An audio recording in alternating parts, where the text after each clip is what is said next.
నెల్లూరు జిల్లా రాజకీయాల్లో రోజుకో సంచలన విషయం కుదిపేస్తోంది.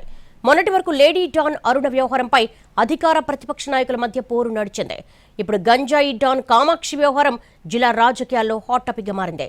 మంచి జరిగితే మాది, చెడు జరిగితే మీది అన్న ధోరణిలో నేతల మధ్య వాడివేడి విమర్శలు పొలిటికల్ హీట్ పుట్టిస్తున్నాయి. ఇంతకీ కామాక్షి విషయంలో ఏ పార్టీ పాపం ఎంత? జిల్లాలో జరుగుతున్న చర్చ ఏంటి? Let's watch. ఇప్పుడు నెల్లూరు రాజకీయాలు గంజాయి డాన్ కామాక్షి చుట్టూ తిరుగుతున్నాయి. గంజాయి వ్యాపారానికి అడ్డుగా ఉన్నాడని సిపిఎం నేత పెంచలయ్యను కామాక్షి గ్యాంగ్ మర్డర్ చేసింది. కామాక్షి తెలుగుదేశం కార్యకర్త అంటూ వైసీపీ నేతలు తీవ్ర ఆరోపణలు చేశారు.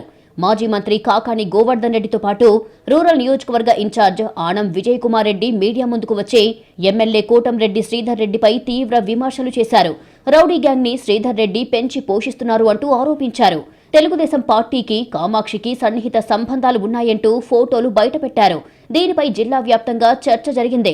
కామాక్షి తెలుగుదేశం పార్టీకి చెందిన వ్యక్తి అంటూ చర్చ జరుగుతున్న సమయంలో ఎమ్మెల్యే కోటంరెడ్డి శ్రీధర్ రెడ్డి మౌనం వీడారు. పాలకుర్తి రవితో పాటు అరవ కామాక్షి ఎన్నికల సమయంలోనే వైసీపీకే పనిచేశారంటూ ఫోటోలు మీడియా ముందు పెట్టారు. దీంతో కామాక్షి మీ పార్టీ అంటే మీ పార్టీనే అంటూ వైసీపీ టీడీపీల మధ్య మాటల యుద్ధం సాగింది. ఇదే సమయంలో కామాక్షిని పోలీసులు అరెస్టు చేశారు. ఇది వైసీపీకి అస్త్రంగా మారింది. ఇంత పెద్ద మొత్తంలో గంజాయి అక్రమ రవాణా జరుగుతుంటే ప్రభుత్వం ఏం చేస్తోందంటూ వైసీపీ నేతలు చెలరేగిపోయారు. దానికి తోడు పోలీసులపై కామాక్షి భర్త జేమ్స్ కత్తితో దాడి చేయడం సైతం వైసీపీ అనుకూలంగా వాడుకుంది. పోలీసులకే రక్షణ లేకపోతే సామాన్యుల పరిస్థితి ఏంటి అంటూ అధికార పార్టీపై ముప్పేట దాడి చేసింది వైసీపీ. ఏ పార్టీ అధికారంలో ఉంటే ఆ పార్టీకి గంజాయి బ్యాచ్, రౌడీలు దగ్గరగా ఉండటం రాజకీయాల్లో సర్వసాధారణం. ఈ క్రమంలోనే కామాక్షి గతంలో వైఎస్ఆర్ కాంగ్రెస్ పార్టీలో ఉండగా కూటమి ప్రభుత్వం అధికారంలోకి రాగానే టీడీపీ పంచన చేరారట. అయితే ఆమెను కోటంరెడ్డి శ్రీధర్ రెడ్డి దూరం పెట్టారు అన్న చర్చ కూడా జరుగుతోంది. పెంచలయ్య హత్యకు ముందు హౌసింగ్ బోర్డు కాలనీలో జరిగిన అభివృద్ధి కార్యక్రమాల్లో కూడా ఆమెను రానివ్వలేదు శ్రీధర్ రెడ్డి. దాంతో అదే సమయంలో కామాక్షి ఓ మీడియా సమావేశం ఏర్పాటు చేసి పోలీసుల సాయంతో పెంచలయ్య తనను ఇబ్బంది పెడుతున్నారని ఆరోపించారు. దీంతో కామాక్షికి అధికార పార్టీ సహకారం లేదు అన్న చర్చ టీడీపీలో జరుగుతోంది. సిపిఎం నేతలు సైతం కామాక్షి వైసీపీ కార్యకర్త అంటూ ఆరోపించడం ఆ పార్టీకి ఇబ్బందికరంగా మారింది. ఇదే సమయంలో బాధిత కుటుంబాన్ని పరామర్శించకపోవడం కూడా వైసీపీకి మైనస్ గా మారిందనే టాక్ వినిపిస్తోంది. మీడియా ముందు మాట్లాడిన ఆనం విజయ్ కుమార్ రెడ్డి కనీసం బాధిత కుటుంబాన్ని ఎందుకు పరామర్శించలేదు అన్న చర్చ ఇంటర్నల్ గా ఆ పార్టీలో జరుగుతుంది.